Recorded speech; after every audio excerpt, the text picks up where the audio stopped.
संस्कृत कक्षा में आप सबका स्वागत है।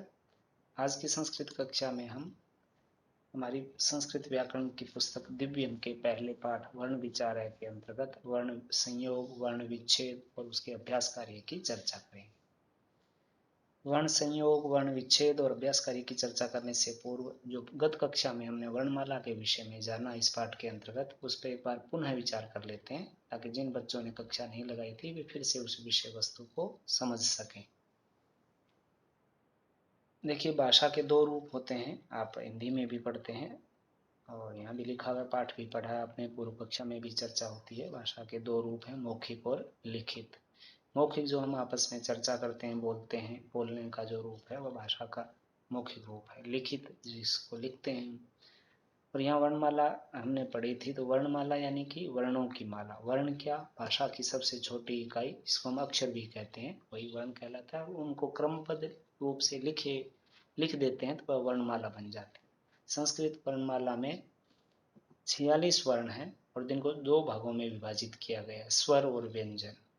स्वर कौन से होते हैं? स्वर वे वर्ण होते हैं जिनका उच्चारण करते समय हमें अन्य वर्ण की सहायता या अन्य अक्षर की सहायता नहीं लेनी पड़ती है, तो ये स्वर कहलाते हैं। संस्कृत में 13 संख्या होती है इनकी, ये नीचे लिखे हुए हैं, आपने हिंदी में भी पढ़ा। कुछ वर्ण अलग हैं, री, री, री, ये 3 वर्ण आपको अलग लग सकते हैं। री, ऋषि तो हिंदी में भी प्रयोग होता है लेकिन कम प्रयोग होता है। बाकी वर्ण अ, आ, ई सब पढ़ चुके हैं, गत कक्षा में भी हमने चर्चा की थी। तो ये स्वर जिनका उच्चारण करते ऐसे वर्ण हैं जिनका उच्चारण करते समय अन्य वर्णों की सहायता नहीं लेनी पड़ती। दूसरा रूप है व्यंजन, प्रकार है व्यंजन। व्यंजन का भाग जानने से पहले हम स्वरों के प्रकार की चर्चा कर लेते हैं। स्वर 3 प्रकार के होते हैं, ह्रस्व स्वर, दीर्घ स्वर और संयुक्त स्वर। ह्रस्व स्वर वे वर्ण होते हैं जिनको बोलने के लिए कम समय लगता है, जैसे अ, ई, उ, री, री इत्यादि। दीर्घ यानी कि जो ह्रस्व स्वर पढ़े हैं उनको बोलने में दुगुना समय जो लगे तो उसका वह दीर्घ रूप हो जाता है। यानी दीर्घ जो स्वर है उनको बोलने में ह्रस्व स्वरों से दुगुना समय लगता है। जैसे हमने पढ़ा अ, तो दीर्घ क्या हो गया? आ, इति। ई, इस प्रकार से उ, रि, री, ऐसे। और ये है संयुक्त स्वर। संयुक्त स्वर वे रचना की दृष्टि से भेद किया गया है। ये दो वर्णों से मिलकर के बनते हैं, तो इसलिए संयुक्त स्वर कहलाते हैं। ये ए, ऐ, ओ, औ, ये दो स्वरों से मिलकर बने होते हैं। इसके बाद इन स्वरों के आधार पर शब्द दिए गए हैं, जैसे अ से अश्वः, आ से आपणः, दुकान को कहते हैं। चित्र सहित समझाने का प्रयास किया गया कि इस चीज को संस्कृत में यह कहते हैं, तो आपके शब्द संग्रह बढ़ जाएगा, पढ़ लें इन्हें। उसके बाद आते हैं व्यंजन पे। व्यंजन वे वर्ण होते हैं जिनको बोलते समय स्वरों की सहायता लेनी पड़ती है। स्वर क्या थे? जिनको बोलते समय यानी जिनका उच्चारण करते समय अन्य वर्णों की सहायता नहीं लेनी पड़ती, वे स्वर थे। इसके अपोजिट व्यंजन है, जिनको उच्चारण करते समय स्वरों की सहायता लेनी पड़ती है, वे व्यंजन है। संस्कृत में इनकी संख्या 33 है और ये हलंत के चिन्ह के साथ, ये जो बॉक्स में लिखा हुआ ब्रैकेट में, ये हलंत होता है, इसे क के रूप में लगा हुआ है। इसका मतलब इसमें कोई स्वर नहीं है, कोई मात्रा नहीं है। व्यंजन भी 3 प्रकार के होते हैं, स्पर्श व्यंजन, अंतस्थ व्यंजन, ऊष्म व्यंजन। यहाँ आप इसकी सारणी देख सकते हैं। ये क वाली लाइन क, ख, ग, घ, ङ, तो ये क वाली लाइन है वह क वर्ग कहलाती है। च वाली लाइन च वर्ग कहलाती है। तो ये 5 लाइनें ऐसी हैं जिनमें 5-5 वर्ण है। ये इसलिए यह एक एक वर्ग में, इस वर्ग में एक 5-5 वर्ण है। तो इसको पहले वर्ण के आधार पे नाम रख दिया गया। क वाली लाइन को क वर्ग, च वाली लाइन को च वर्ग, ट वाली लाइन को ट वर्ग, त वाली लाइन को त वर्ग और प वाली लाइन को प वर्ग। इनमें 5-5 वर्ण है। इसके बाद 4-4 वर्ण वाले हैं, य, र, ल, व, श, श, स, ह। तो इनको 3 भागों में बांटा गया, यानी व्यंजन 3 प्रकार के होते हैं। स्पर्श व्यंजन क से लेकर के म तक, क से लेकर के म तक। ये क वर्ग का पहला अक्षर है क और प वर्ग का अंतिम अक्षर है म। तो क से लेकर के म तक है वो स्पर्श व्यंजन कहलाते हैं। उसके बाद यर ल जो है वो अंतस्थ व्यंजन है। ऊष्म व्यंजन कौन कौन से हैं? श, श, स, ह। अब इनकी परिभाषा आपको छोटी कक्षा इसलिए जानने की आवश्यकता नहीं है, आप ये जान लें कि इनके 3 प्रकार होते हैं। स्पर्श व्यंजन होते हैं क से म तक, ये सारे पांचों वर्ग जो होते हैं स्पर्श व्यंजन में आते हैं। यर ल व अंतस्थ व्यंजन में आते हैं। ऊष्म व्यंजन में श, श, स, ह आते हैं। तो ये पढ़ लेंगे। इसके बाद एक अयोगवाह का भी वर्णन है पाठ में, आप देखेंगे तो अयोगवाह केवल चिन्ह होते हैं, इनका अकेले उच्चारण नहीं होता है। जब वे स्वरों के साथ जुड़ते हैं तो लगते हैं, जैसे विसर्ग 2 बिंदी होती है आगे, और ऊपर बिंदु लगना अनुस्वार, वह 2 प्रकार के आपके पुस्तक में लिखे हुए, विसर्ग और अनुस्वार। आगे इनका वर्ण विच्छेद जानेंगे तो हम सीखेंगे। अब आते हैं वर्ण संयोग पे। जब व्यंजनों के साथ स्वरों का मिलान होता है तो वर्ण संयोग कहलाते हैं।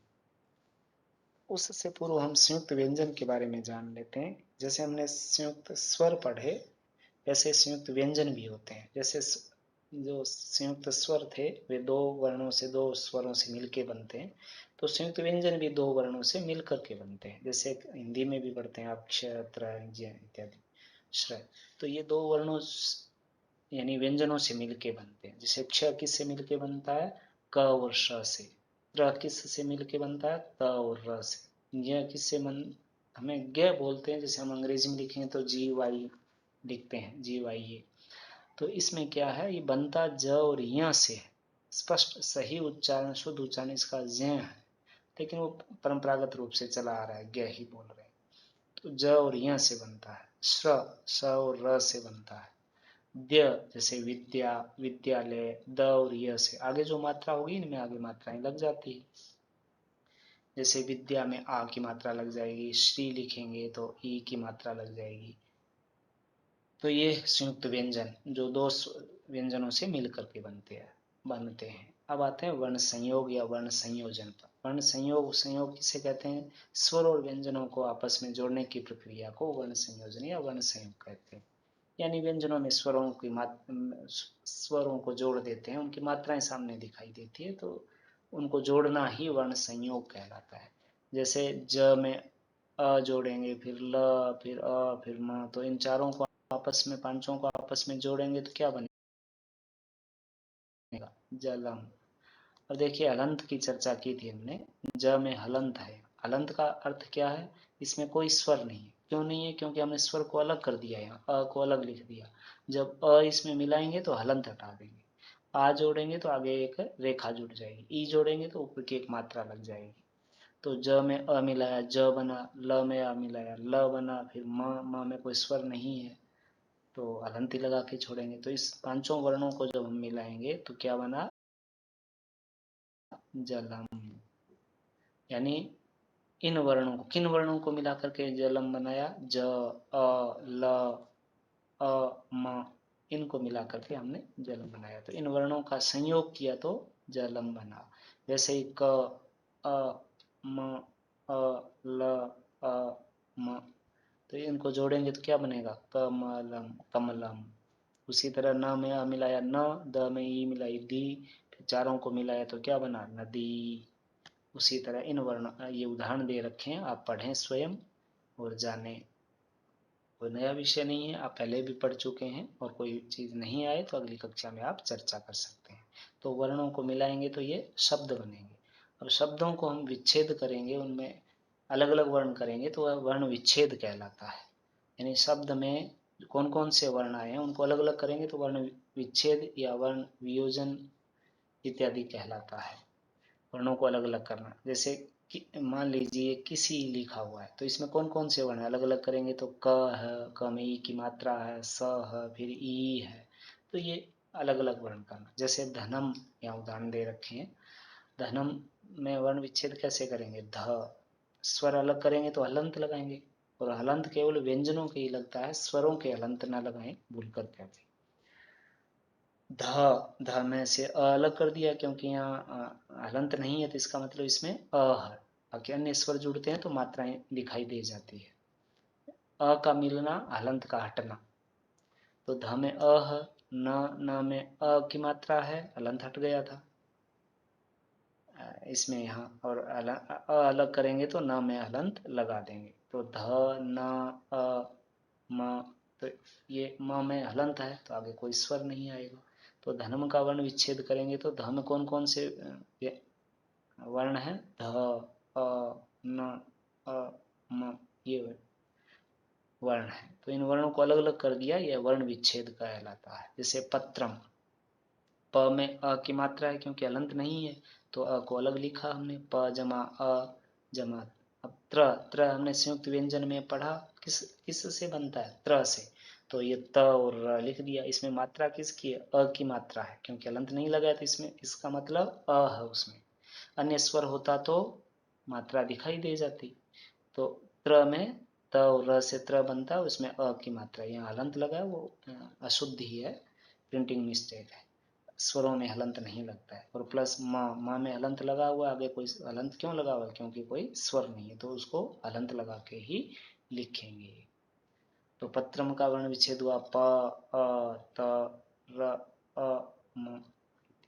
विद्या, विद्या में क्या है, वह में ई की मात्रा है, तो वह ई को अलग किया तो हलंत लगा दिया, ई लिख दिया। देह किससे बनता है, द और य से। अब इसमें मात्रा किसकी है, आ की, तो आ लिख दिया। तो ये इस प्रकार से विद्या बना। अब आगे है प्रजा। अब प के पैर में र है, तो र पैर में क्यों आता है, क्योंकि वह उसमें कोई स्वर नहीं है, तब वह आगे वाला व्यंजन उसके पैर में आ जाता है। तो प के पैर में र आ गया, क्योंकि र में प में कोई स्वर नहीं है, तो इकट्ठा लिखा जाता है, संयुक्त व्यंजन में आ गया। अगर इसमें मात्रा होती तो मात्रा दिखाई देती, अ भी जुड़ता तो प पूरा लिखते हम, र को फिर अलग से लिखते। तो र में किसकी मात्रा है, क्योंकि हलंत हट गया, तो अ की मात्रा है, तो प र अ, और जा में ज और आ, तो ये वर्ण विच्छेद हो गया। आम्रम, ये म के पैर में र आ गया, क्यों, म आधा है, तो यहाँ हम म के बाद में कोई स्वर नहीं लगाएंगे, र लगाएंगे। जो मात्रा है अ की, वह स्वर र की है, म की नहीं है, क्योंकि म तो आधा है, तभी तो र उसके पैर में आया। इस प्रकार हम वर्णों को अलग अलग करेंगे। ये उदाहरण दे रखे हैं, पढ़ लें। तो कोई चीज़ समझ में नहीं आए तो उसे अंडरलाइन कर लें, प्रश्न चिन्ह लगा लें, अगली कक्षा में चर्चा अवश्य करें। नकल करके काम न करें, पाठ पढ़ें, वर्णमाला समझें, वर्ण विच्छेद, वर्ण संयोग, आप ये सब हिंदी में भी पढ़ चुके हैं, आपको आसानी से आएगा। फिर भी कोई विषय वस्तु को चीज़ नहीं आती है तो अगली कक्षा में आप निसंकोच पूछें। तो ये इन वर्णों, इन पदों के, इन शब्दों के वर्ण विच्छेद दे रखें, समझ सकते हैं आप कौन कौन से वर्ण आए हैं। इसके बाद इसका अभ्यास कार्य आरंभ होता है। तो पहले हमने भाषा के बारे में, वर्णमाला के बारे में जाना, तो उसके आधार पे प्रश्न है।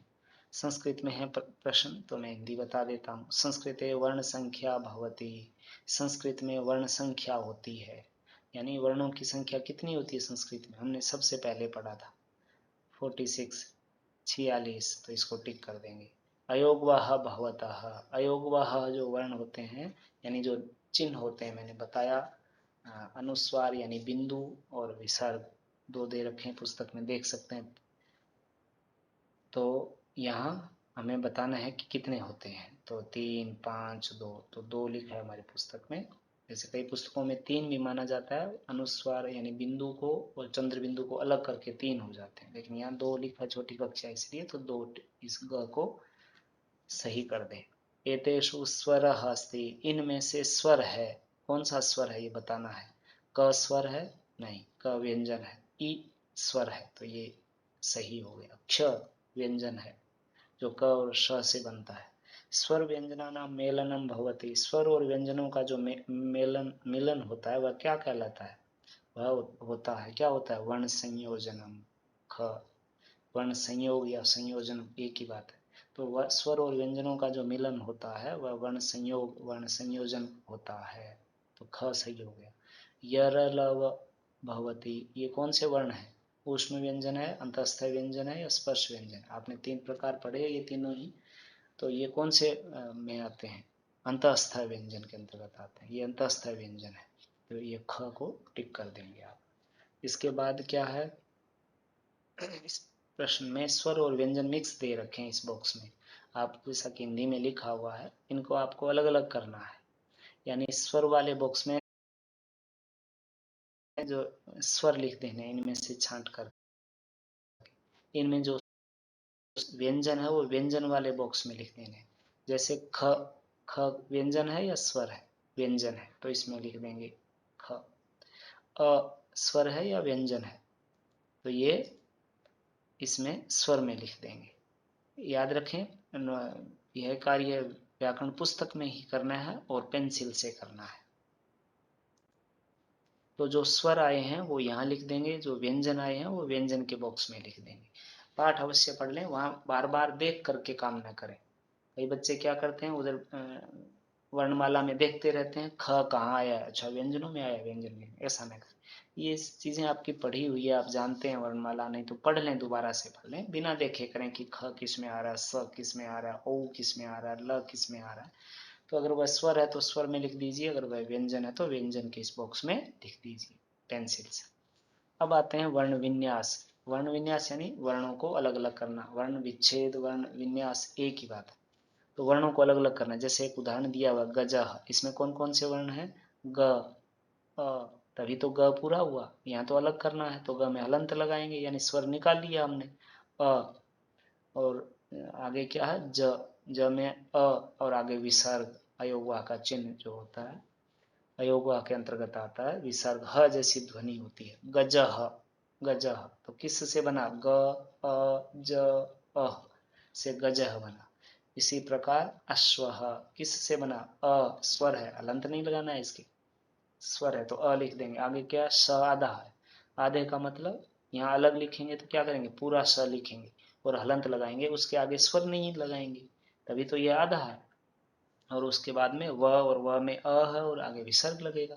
जैसे यहाँ दे रखा है अगले प्रश्न में, अ स और व अ, तो मिलके क्या बना? यही अश्वह बना। इसी का वर्ण विच्छेद है ये।